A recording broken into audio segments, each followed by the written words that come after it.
शुरू करने का काम इन लोगों के माध्यम से हुआ है। नगर पंचायत क्षेत्र में हमारी माता जी यहाँ पर चेयरमैन है, प्रथम अधिकार नगर पंचायत अध्यक्ष का है। हमने लगभग 45 सड़कें यहाँ पर स्वीकृत कराई।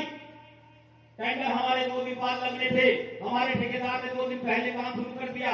तो वहां पर जाकर खड़े होते हैं और लड़ाई लड़ने का काम करते हैं कि सड़क हम बनाएंगे, टेंडर हमारा। हम पूछना चाहते हैं कि बलवानपुर विधानसभा पूरा क्षेत्र है आपका, पूरा क्षेत्र गड्ढों में डूबा हुआ है। प्रत्येक गांव में सड़कों की बदहाली, इस क्षेत्र के सब समाज के लोग देख रहे हैं। वहां पर काम करने का समय आपको नहीं मिल रहा है, लेकिन जहां पर अपनी माता जी के माध्यम से सुबोध राकेश क्षेत्र की जनता का विकास करने का काम कर रहा है, वहीं पर आपको लड़ने का काम, लोगों के द्वारा बहकाने के बाद हमारे सामने खड़ा होने का काम मिल रहा है। ये हमारे बड़ों की व्यवस्था नहीं रही है, ये हमारे बड़ों की कार्यशैली नहीं रही है। हमारे बड़ों ने हमें विकास की राजनीति की है। विकास कौन कर रहा है ये मायने नहीं रखता, विकास होना चाहिए। वो जो भी कर रहा है उसको करने देना चाहिए।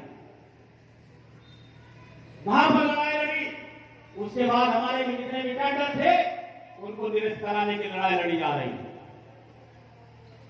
शासन स्तर तक भागदौड़ कर रही है क्षेत्र की विधायक। सुबोध राकेश ने जो टेंडर नगर पंचायत क्षेत्र के निवासियों के लिए लगाए उनको निरस्त कराने का काम प्रयास डीएम एसडीएम सचिव स्तर से पूरा ताकत के साथ लगे हुए हैं कि उन टेंडरों को निरस्त करा दिया जाए। मैं आपकी जनता की अदालत में सवाल करता हूं, क्या नेता का ये काम है? क्या जनप्रतिनिधि का काम है? या आरोप लगाकर के सुबोध राकेश ने बिना बजट के टेंडर पास करा दिया। मैं बताना चाहता हूं सुबोध राकेश की समझ है, सुबोध राकेश की ताकत है। बिना बजट के लगा दिया।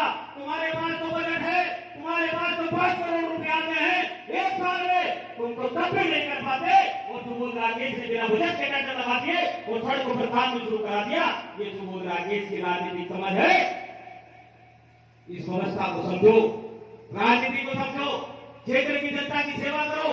ये टेंडर जो हमने लगाए हैं, ये सड़कें जो हमने बनाने का काम शुरू कराया था, ये सुबोध राकेश के घर में नहीं बन रही थी। इस क्षेत्र की जनता की गलियां बन रही थी, कब्रिस्तान की दीवार बन रही थी, शमशान घाट की छतरी का निर्माण होने वाला था और सारी व्यवस्थाएं जो टेंडरों में हमारी थी। लेकिन पूरी तरह से धैर्य मानसिकता के साथ, क्योंकि सलाहकार ऐसे खंडित हैं, सलाहकार ऐसे लोग बैठे हैं जिनकी गुलामी ये लोग कर रहे हैं कि वो नहीं चाहते यहाँ पर व्यवस्था चले, वो नहीं चाहते यहाँ पर विकास की बात हो।